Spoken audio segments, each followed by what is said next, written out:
Nicks and Bruises, we are back. Shout out to the chat. Yo, Black is time. I got my guy Sim in the building. Oh Yes, man, sir. fresh off the Knicks loss. Yes, sir. Yeah, yeah. It Knicks was a lost tough last one, night. man. It was a tough one. My birthday at that, you know what I mean? They usually give me the win on my birthday, man. The last three games Yeah, they played on my birthday, they won, but not last night. But you know what? It's all right. You win some, you lose some. You know what I mean? It's been a tough couple of weeks. yeah. You know what I mean? A lot of travel. Um, came off the cup victory and got a tough win in Indiana. Hmm. Almost missed that game. We ain't know they was even playing. Right. You know what I mean? Nice clutch performance from Jalen Brunson, Tyler Kolek with career game in that one. And then a back to back, you know what I mean? Didn't even get a chance to settle in Chill. Yeah, rest a and little go bit. right to Just Philly. Or boom. pardon me, right to Right, the Garden against right to Philly. the garden. From Indiana to the garden. Uh Mitchell Robinson, best game of the year, and Hmm. the Knicks kind of wasted it. You know what I mean? Wasted the Mitchell Robinson game. I want to talk about the Mitchell Robinson game and his performance though, and some takeaways with that. You know what I mean? Great to see. 20. What do you have? 22, I think he had 22 points and 16 16 rebounds, rebounds. and I think this is his first 20-point game in almost 3 years. Like Wow. I think Word? it was It's been 20. that long? Yeah, December 27th, That's crazy. 22. So, you know what I mean? Almost three full years since he's had a 20-point game. And long time coming. So yeah. What was your thoughts on the performance? What is 26 minutes at that too? You know what I mean? Like he's been playing so well with the rebounding aspect in limited minutes and Yeah. finding his way or affecting the game. But it was nice to have a breakout game for him. But what was your takeaways from his performance? And I really want to talk about how we could move this forward. And Yeah. of I course, think one last obviously, person, oh my my bad, bad. because I would be remiss not to mention, 7 for 8 from the field, but 7 for 8 from the free throw line, and that's the biggest area where if he could do that, Yeah. it changes And everything. that's part of it, right? Because teams are gonna do the whole hack and Mitch thing all the time, right? Until he proves that he can consistently knock down free throws. And I think because he was able to knock down some free throws, he could stay in the game longer. You know, excuse me. And with him being able to, he played 26 minutes, I think, last night. So with him Yeah. being able to stay in the game longer, now you get more opportunities for offensive rebounds. He had a few lobs sent to him last night. And then obviously they was trying to do the whole Mitch thing. He was 7 points off of free throws. Hmm. You know what I mean? So I think all of it in its totality, led to him having the best. Yeah, 21 points, best scoring output he's had in a while. You know, which is it's great to see because if he can consistently give you 26 minutes, right, and he's not going to give you 21 points and 16 rebounds, but he can give you 10 points and 16 rebounds in those 26 minutes. You know what I mean? And two blocks or three blocks, something like that. But his offensive rebounding abilities, now if he can knock down free throws, it's going to give you you can use them longer down the stretch. You know what I'm saying? So now his defensive prowess, you can use that. And so I think it's something that I think he realizes. As far as knocking down the free throws, now it's him getting to the point where he can consistently knock down those free throws.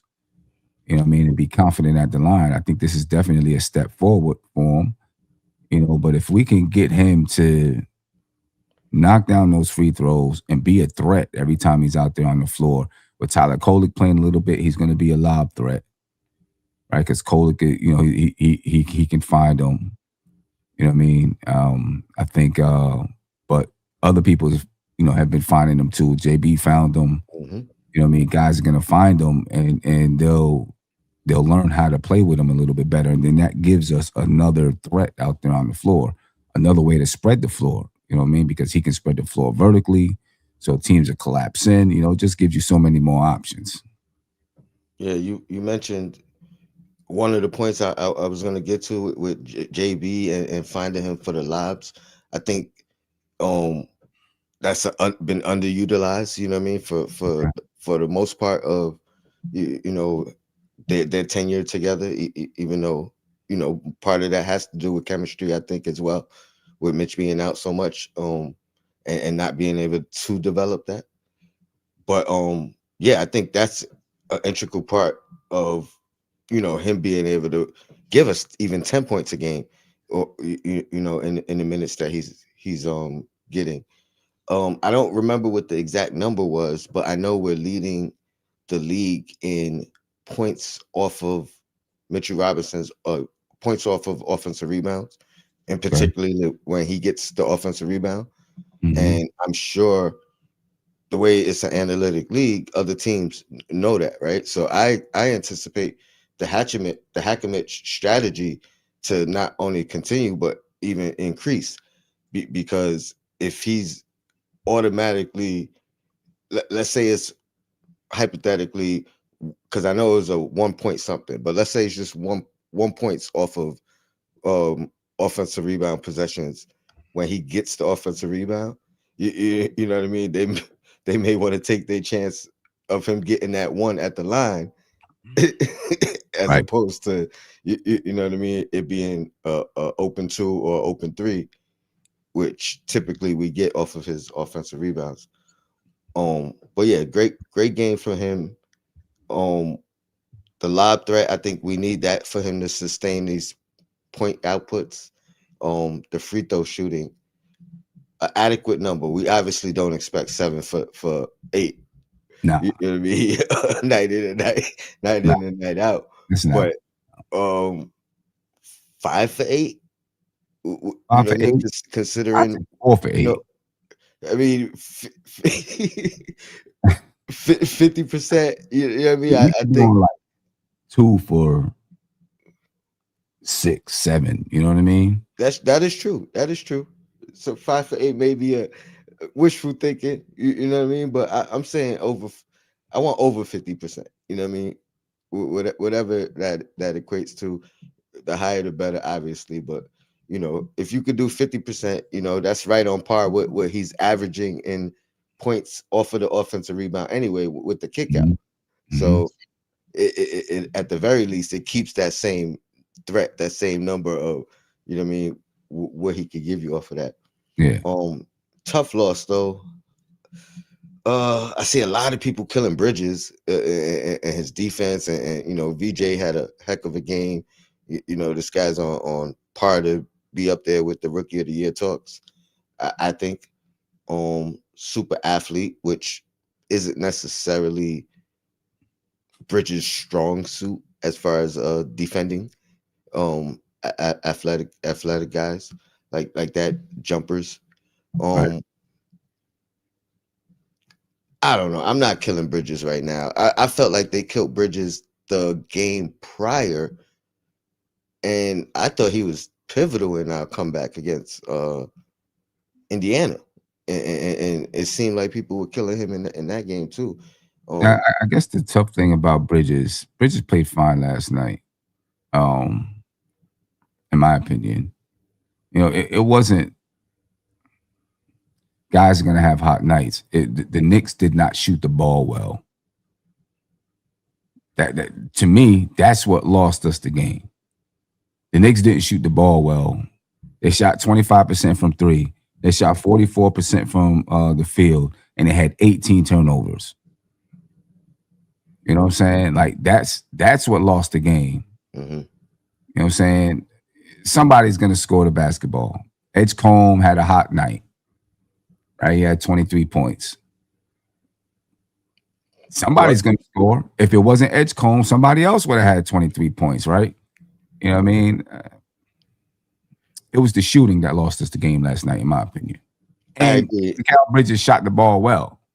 He shot right. Bridges shot 56% from the field. He shot 43% from the 3-point line. He had 7 rebounds, 5 assists. Yeah. And Brunson didn't You know, shoot the ball particularly well Brunson at shot all.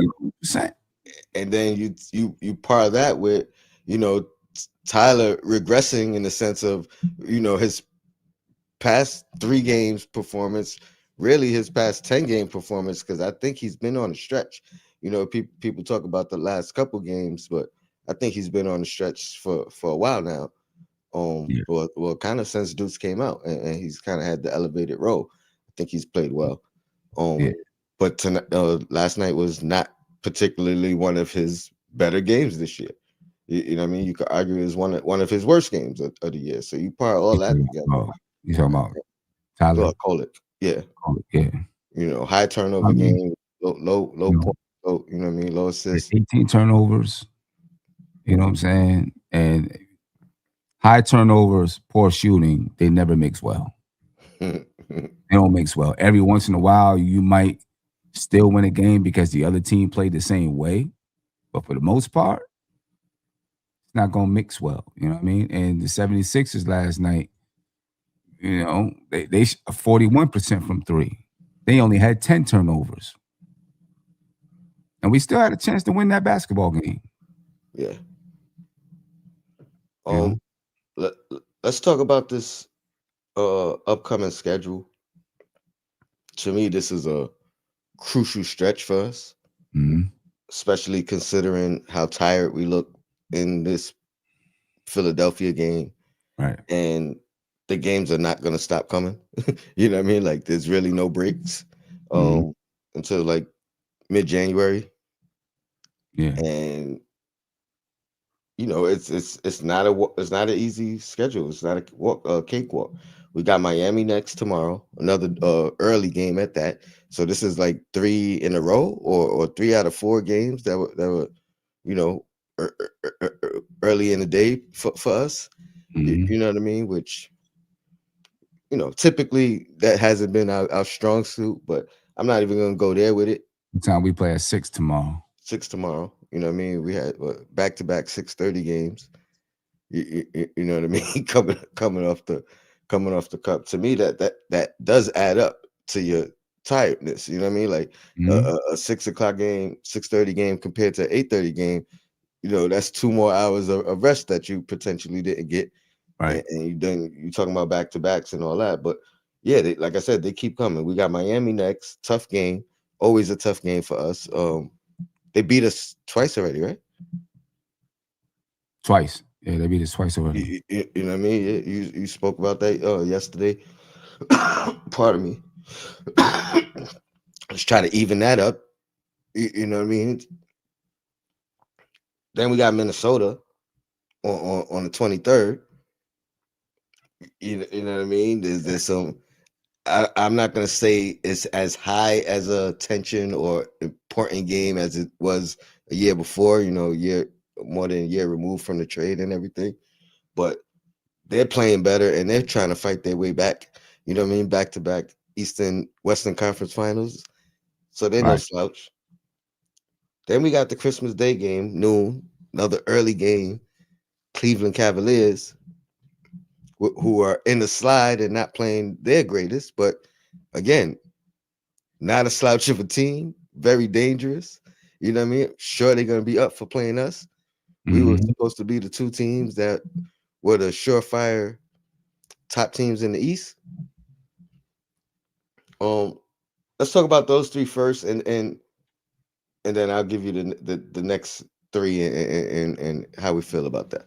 Yeah. So, first of all, the Miami game, um, I'm not gonna say it's a must win, but I wanna win this basketball game. You know what I mean? You know, we're down 2-1 in the season series, right? You know, at some point, you know, it's possible that that could come into play. You know what I mean? So the best we can do is tie it. We might as well tie it and then let it go to the tiebreakers, which hopefully we would win the tiebreakers. Um, but they're a team that's played us well, a team that they've had some they've had the ability to beat us. You know what I mean? So, I want to win this game. I think off of getting some rest, hopefully. Um, our legs can be kind of fresh coming into this game. It's at the Garden. The energy should be in the building. I think we can get that win. And then, boom, we turn right around and got to fly out and go to Minnesota to play them on Tuesday. Travel again. You know what I'm Traveling saying? again. And of course, that's going to be, that's the Timberwolves. They're a good team. They're 18-10. Um, and you're gonna Julius Randle, DiVincenzo, Anthony Edwards, and them guys. You already know that's gonna be a tough game. It's not nationally televised, so there won't be as much attention on it. That's a good thing. But it's gonna be a tough one. And then Christmas Day, Cavaliers. Um, you know, there's gonna be it's in the Garden, so there's gonna be a lot of energy in the building. Everyone's going to be playing, in my opinion. If they're healthy enough to play, I think they're going to play because it's Christmas Day, right, in the Garden. So the NBA wants everyone there.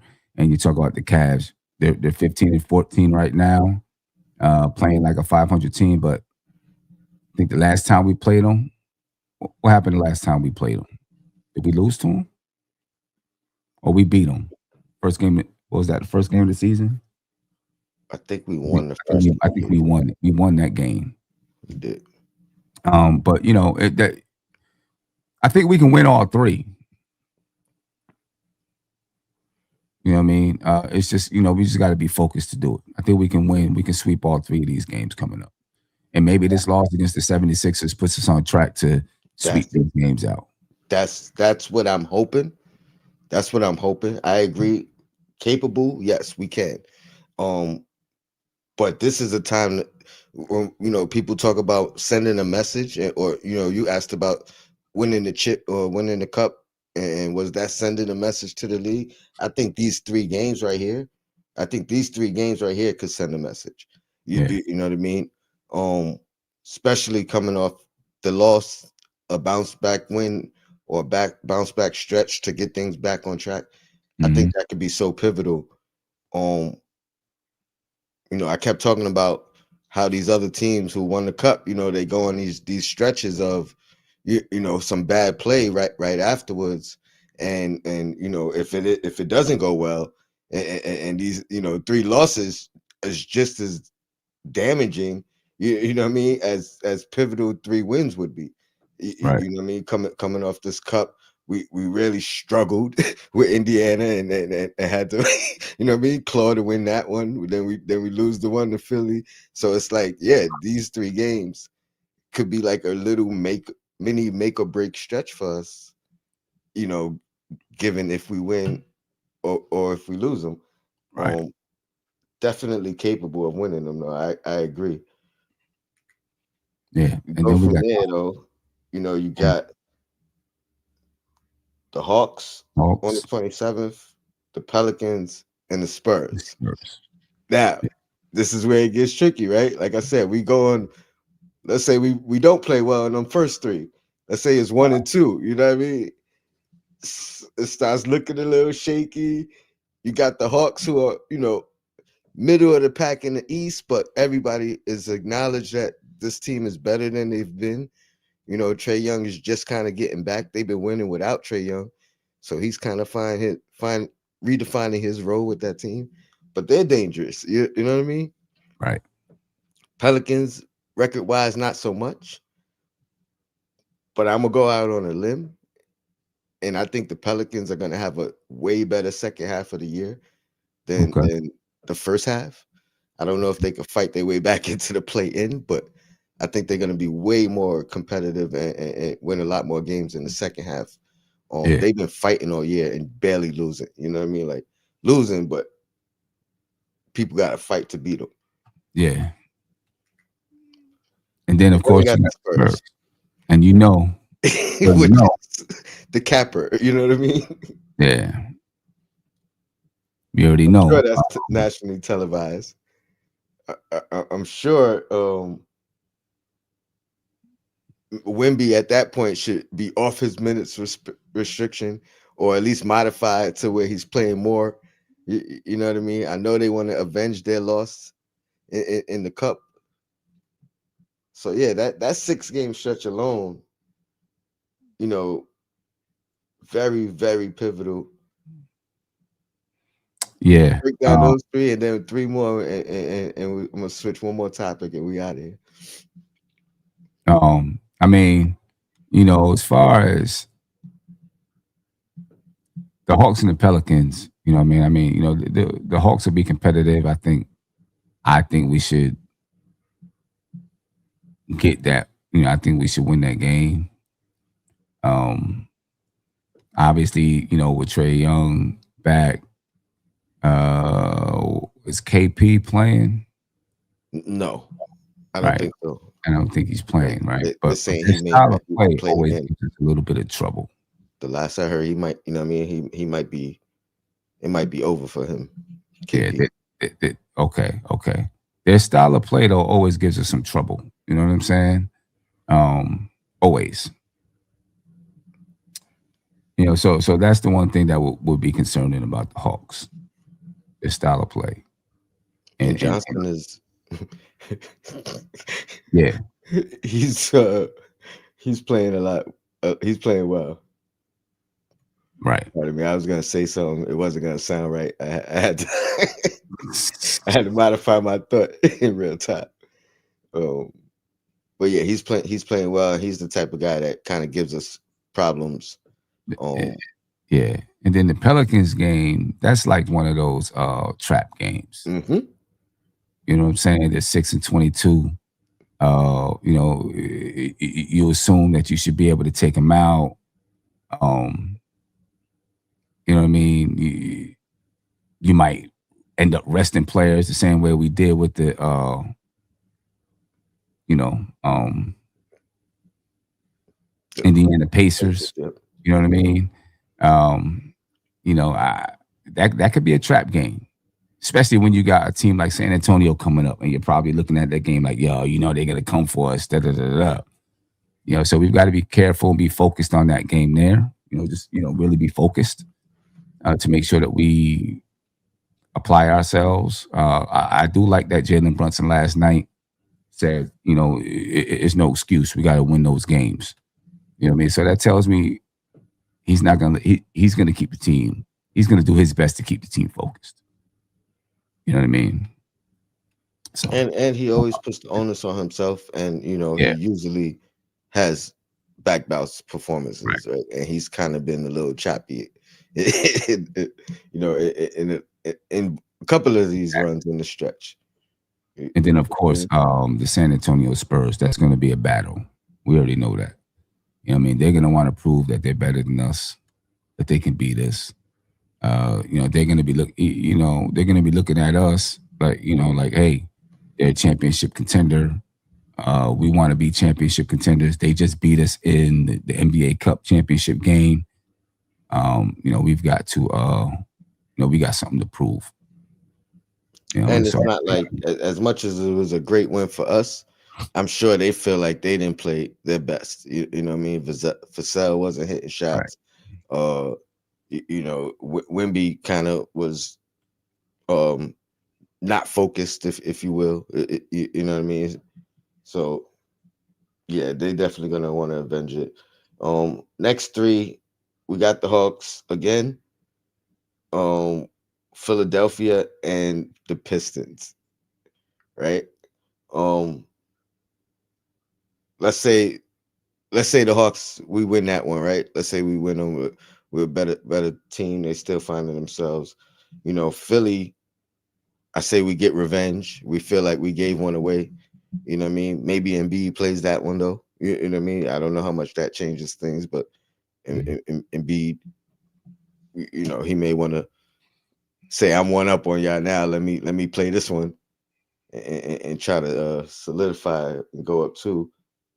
but I think we win that one. But then we got that Pistons game, and that's another test. That's the real That's test of the East. You know what I mean? yeah, Potentially battle for the number one seed at that point. You know what I mean? Depending on how we go and how they go over the stretch. Um, that's the one I'm really really looking forward to the most. yeah. I'm definitely looking forward to that game there. You know what I mean? Because right now they're tops in the Eastern Conference. We're just, you know, a game or two behind them. So it's not like there's a big separation between the teams. But I'm definitely looking forward to playing the Pistons because they want to prove that they can beat us. You know what I mean? Since we beat them in the playoffs last year, so they're coming for us, regardless of where they stand in the Eastern Conference. Even if they're above us, they're looking at us. They're looking up at us still. Mhm. You know what I mean? Um, Now, when we talk about the Hawks, the second game versus the Hawks, it's at home. Same issues. The style of play is always going to be an issue. And then, Trey Young coming to the Garden, if he's playing, that's, he's going to look to light it up. And then Philadelphia at home, um, we should be on our get backs. You know what I mean? We should be on our get backs, ready to, like know that we can't lose another game to them at home. Correct our wrongs. Yeah, and then of course that Pistons game, that's gonna be a really, really good basketball game. Both teams, I think the Knicks know that the Pistons are good and that the Pistons are coming for them because of the playoffs last year. And of course the Pistons have that motivation, right? They got some external motivation besides just wanting to win the basketball game. So that's gonna be a big game Do you know? for both Uh, teams. uh, oh, and that's in Detroit. I think that makes it even bigger. You know I'm what I mean? surprised that game isn't nationally televised. I like that it's in Detroit though. You know what I mean? We still trying to find our way on the road. They Yeah. obviously was a great crowd in the playoffs. You know what I mean? So that not only do the players want to prove that they could beat us and avenge their loss, but that crowd is going to be there wanting to see them Yeah, avenge that loss as well. yeah, So that's yeah, going to be 'cause huge. they feel Huge. like they should have beat us. Yeah, absolutely, they do. You know what I'm They saying? They were got in every every right to game. feel that way. I 100% agree. They do, and I'm sure they use that lesson as motivation. You know what I Mhm. mean? Um, I want to double back on the Mitch topic real quick. In regards to the stretch, right? And um, do you think he plays all these games with no back to backs, but seemingly only one day off in between games? Um, if so, how crucial or critical is this of a opportunity for him to kind of really build his rhythm, move off or build off of this last performance? You know what I mean? If he's able to play, Yeah, all these games in these stretch without having to take these day offs in between, or do you right. think they maintain that approaches, pardon me, that cautious approach, and you think he still misses games during this stretch from like now to, they say, the 11th, but even I think I'll say to like the 14th, we really got, Right. I think we got 2 days off between the 11th and the 14th. But Um, I think he's gonna try to be there and play. This could be, a crucial stretch just to have some consistency, right? One day on, one day off. You know what I mean? And if he can play during this stretch, build that consistency. And I think it's like that with the entire team. You know what I mean? Just getting that consistency down and we've been playing, but I think it's been a couple of days off here, playing a stretch, couple of days off. This is a nice consistent stretch of mhm, basketball. You know what I mean? And I think this is a time to really try to build that consistency amongst the team. We had this nice consistent stretch of ball. Hopefully we get Deuce back. yeah, you know, Absolutely. and he can be part of it. And now you're really grounding down your rotation and all of that. So yeah, I'm hoping that he plays. I want him to play. I feel the same way. I look at this stretch for him as being something that he could really, Granted, I don't think it's his decision. I think the medical and the Knicks have whatever game plan that they Mhm. have, Right, but I'm hoping that they're looking at it as an opportunity for him to have a consistent stretch of games. No days, no. Give him a practice off if you need to, rather than a game off, but giving right, him this consistent rep of 2 weeks straight, where he's playing every other day, every other day, but every game, and build something, and kind of get a little bit more wind under him, get a little bit more reps with some of these guys and things of that nature. So I do think this is a huge stretch for him as well. I was going this way whether he had the Mitch game or not, but definitely something to build off of with the performance he had. So I right. think that makes it even more important. Um, let's talk about Tyler Kolek real quick, and then I got a dark horse question for you. But uh, Tyler's been on a run. He's been on a stretch. That career game was dope. The double double, career high in points, rebounds, assists. You know what I mean? Really showing that he's ready for the minutes, or Mhm. or when he gets the minutes, he's gonna stay ready for the most part. Last night, aside, I guess. Um, there's a lot of trade talks, and he's been like, leave me out of them trade talks, man. I'm ready. You know what I mean? I'm ready to play. I'm ready to perform. What's your thoughts on Tyler as being a mainstay in this rotation?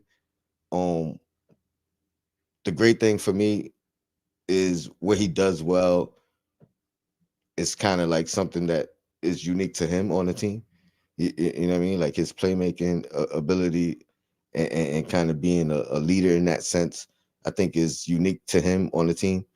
Right, Um, I think he has a guy in Brunson to kind of model himself after, and learn from, and pick from, and I think he's been doing that great. I think he can make he could be a mainstay, and potentially should. And been a long road for me coming off the preseason, and my expectations from him there, and him not living up to that, and how down I was on him. But yeah, one of the things that stays true is when he's around better players, he elevates not just his game but their game. You know what I right. mean? And his ability to find people. Um, I think I'm team don't trade him. I'm team use him. What's your thoughts on Tyler? Um, Man, I think a lot of it is going to come down to how Mike Brown decides to use him once Deuce comes back. You know what I mean? I do like what he's bringing to the table. I like his ability to facilitate and get other people involved. You know what I mean? We're seeing him develop some chemistry with guys that is going to help them make their games easier. You know what I mean? And I think that can be a big key to just helping to unlock more of this offense. You know what I mean? So I would like to see him play for sure. It's just hard to know what Mike Brown is gonna do. How he's gonna keep him in the rotation. You know what I'm saying? With so many guys, but I think Nick from Jersey called in the Mhm. other night and had some good thoughts on it, and that might work. The only issue with it is it's been we're through maybe a quarter of the season, and Mike Brown has kind of settled in on the starting unit. It feels like. So the question to me is he willing to change that starting unit Mhm. to utilize Kolek? Especially when it hasn't been broken, right? You always say, when things are going well, it's harder to make a change. It's harder to make an adjustment as Yeah, opposed to us in the midst of a funky stretch. right. You know what I mean? Now it might be a little bit easier to do something you had in the back of your head. Yeah, and yeah, it's easier to do something then. But now, so if the Knicks are continuing to play well, it's hard for me to see that he makes that type of a change to the starting lineup. Just so that you can play Kolek minutes. You know what I mean? If the Knicks aren't playing well, and you notice that one of the reasons we're not playing well is because we need this level of distribution, then you might see like, okay, he decides to make a change. Yeah, I don't know. Um, Philadelphia was probably the first time in a long stretch that I felt like teams targeted Kolick successfully on the defensive end. I thought um some teams shied away from him and didn't target him over the last couple of games, last stretch. Um, and some teams tried to target him, and he just played heady, uh, hard nosed defense and didn't make himself a liability. Right. How much do you chalk up last game's defensive performance to obviously you playing Maxi, McCain, Grimes, you know what I mean? A bunch of young, athletic, strong guards to being actually concerned with his defensive liability long term. Um, I definitely think that's part of it. You know what I mean? Who the Knicks were playing, the style of players he was playing, and I think he's definitely gonna have to get used to it because teams aren't just gonna say, okay, he played a couple of good games defensively. We're not gonna target him now because we know this guy can do this or that. Nah, they're gonna keep challenging it. They're gonna make you do it consistently. You know what I'm saying? And so he's got to be ready to play defense for as long as he's in the lineup, he's really got he's got to be ready to be targeted. I think because I think teams are going to continue to target him, um, and make him prove that he is adequate defensively. I I do, actually and just yeah, thought about. I do think part of it was due to the playing defend having to defend those athletic guys. But there's a lot of athletic guys like that in the league, so that's why I think they're going to continue to target them. I just actually thought of part of the reason he may not have been targeted as much during this stretch um is because he actually shared the floor with Clarkson a lot of the times, and a lot of times Clarkson was the guy being targeted when the both of them were on the floor. I don't know why that just popped into my head, but like I just like I had a flashback of watching a couple of plays, and that might have also been the reasoning. You know what I mean? Like Clarkson was the guy being targeted more so when the two of them were on the floor. Yeah. Um, So, Jeremy, shout out to my man Jeremy. He says the Knicks desperately need an upgrade at the point guard. Also, the wing position. The Knicks desperately need a quality veteran point guard for the playoffs. So he's off the Kolek train apparently. Um, how much? How much more do you think? What do you think of that comment as far as veteran point guard, experienced point guard, backup point guard, as opposed um, to Kolek? I think that comes down to having a guy out there that everybody respects. And not saying that they don't respect Kolek, but um, the opposing teams respect. The coach has more, like a Chris Paul guy. You stay right there, Sam, because I was gonna ask you. That's exactly where I was gonna go. I don't know if I'm for it. Like, I think he'd be the perfect fit if it's a perfect world, right? And and this is to no fault of his own with the Clippers situation, but I think the Clippers situation was a bad look because if you couple that with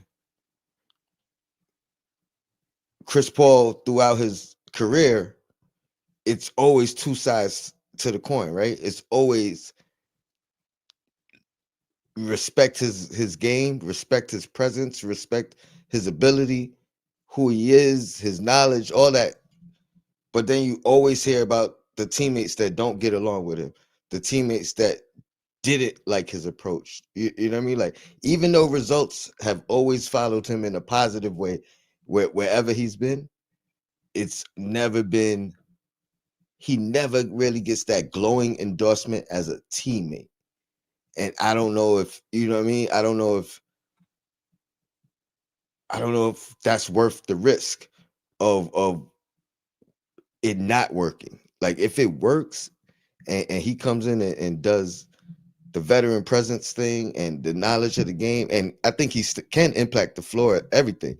You know what I mean? But how does he affect the team and his teammates around him?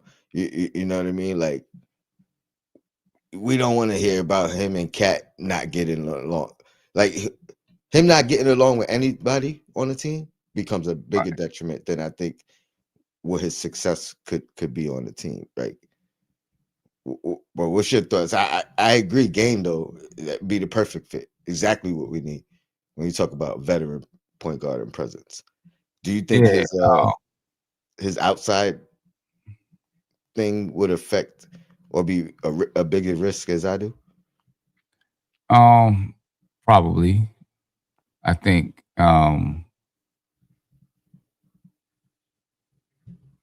you know, one personality in the locker room changes everything, right? And I think, you if you bring in someone that has too strong of a personality, you could ruin chemistry. Not that Chris Paul might not be right about some of the things that he's saying or whatever it is. He could be. But if the Knicks already have a system with dealing with those type of things, and then someone like that comes in and is disruptive, it can become it can bring down your team. Let me ask this, and this is a two-part question. Because it feels so bad. Like if there was any place for Chris Paul to go and kind of take the back seat and be in the shadows and maybe modify who he is, especially given the circumstances of you announcing this being your last year and everything else. Like it not working in the Clippers seems so crazy to me. Like so, you know what I mean? Like so optically bad. Right. And then how it happened. And again, this may not even be his fault. Um, do you think there's a world where a conversation, you know, a sit down? I'm not talking about the Clippers now. I'm talking about for us, where Right. he's sitting down and explaining, or the Knicks explaining where they are, and what they need, and what his role and everything would be. And do you think there's a world where they can mutually sit down and figure it out and then do it, or do you think it's still optically the like risk wise not even worth? Do you think he could clean his image enough to get here if that was the case? Hmm. I mean, possibly. I guess if anyone, because Leon Rose used to be his agent, you know, maybe there's something there. You know, but also maybe Leon Rose knows enough about him to say yes or no too. You would think Leon Rose would be the one that would really know. All right, last comment before we move on. Jeremy again, he said the Knicks should trade for Russell Westbrook. He's been phenomenal with Denver last year. Russell Westbrook has plenty left in the tank. Mark Williams, Cam Spencer, quality trade targets as well. Um, I'm not familiar with Spencer. I know a lot of people think we need a center insurance policy, but let's talk about Westbrook right now. Um, I ain't gonna lie, Sim. I was mad when it went from mutual interest in the off season to no interest. Mm-hmm. But at the same time, I didn't know what that was about. Like maybe a non-guaranteed, got to work your way into the, you know what I mean? Like earn your spot wasn't what he was looking for, Right. which you can't be mad at that if that's, you know what I mean? If that's what it is, and that's the non the thing that breaks the negotiation, it is what it is. But I would have loved for him to been in that competition for that backup role on his team. I know we talked about it before on, another non-shooter and things of that nature, but you talk about a guy who fits what Mike Brown wants to do and pushing the pace. You talk Yeah. about a veteran. You talk about a guy who can facilitate the ball. Um, fill the stat sheets. And you look at Josh Hart shooting the ball this year, it lowers that risk. And he's super cheap as well. Like Jeremy just mentioned, 3.6 million. Uh,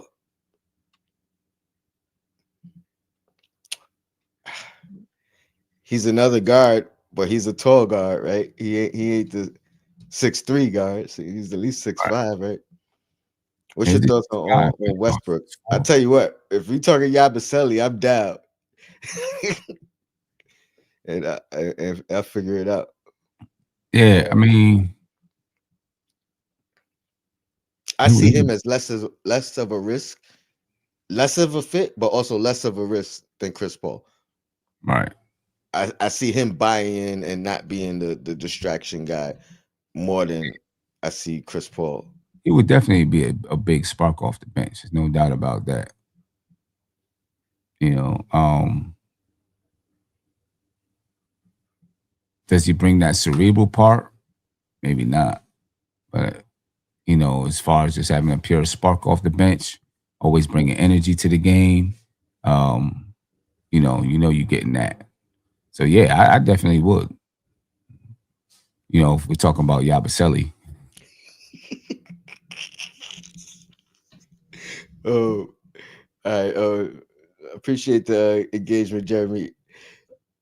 My last question is about a dark horse, in my opinion. Um, Diawara. I think he's the next guy that Mike Brown is looking at when he's talking about when you talk about elevating guys and giving them a little bit more of a leeway and opportunity. Jumped in the starting lineup the other night when guys was out. Um, being thrown a little bit more in the rotation. And we talk about Tyler Kolek and things that does and things that he brings.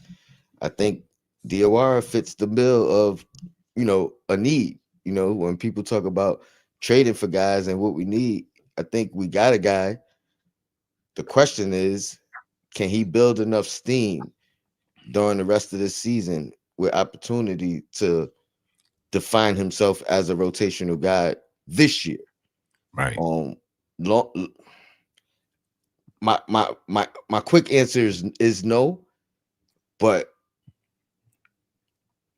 as on my wishful thinking is I would love to see him continue to get these opportunities down the stretch of the year.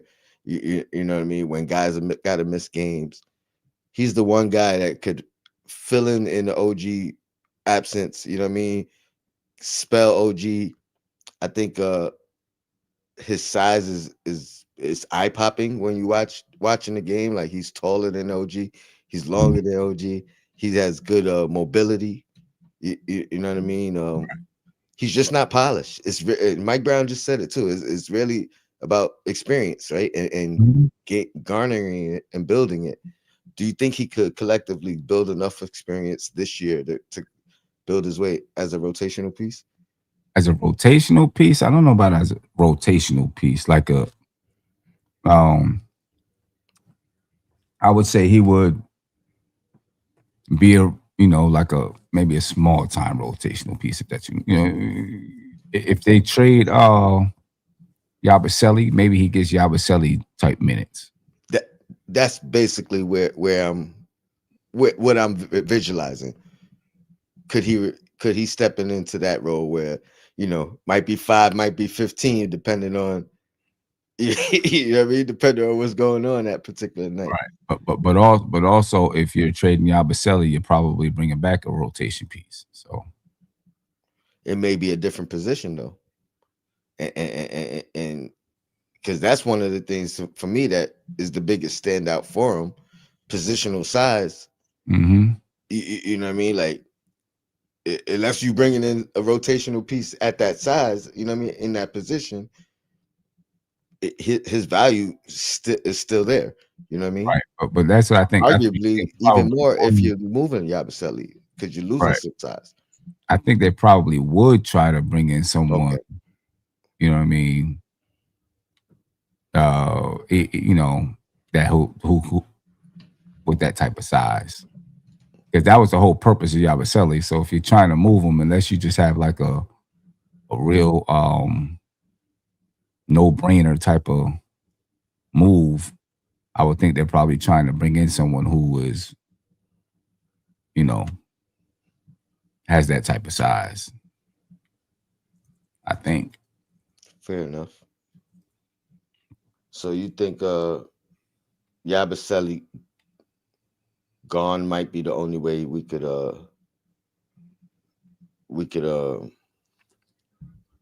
pardon me, I was looking at one of the chat members. Um you think Yabusele being gone might be the only way for DOR to kind of fit his way in? I don't know. I don't know if that's the case because Yabusele is really not playing well. So if they don't make a move, maybe he just takes the place of Yabusele. Yabusele don't play. Man, I got super excited when Yabusele came in the game and hit that first three, and I was like, oh, maybe he got something for Philly. You know what I mean? Like, Yeah, went back right, reverted right back to who he's been. Oh yeah, yeah, yeah. oh man. I don't have no hope. Oh, It wasn't like long term hope. I just thought, all right, maybe he Philly like tonight, maybe right, tonight. right.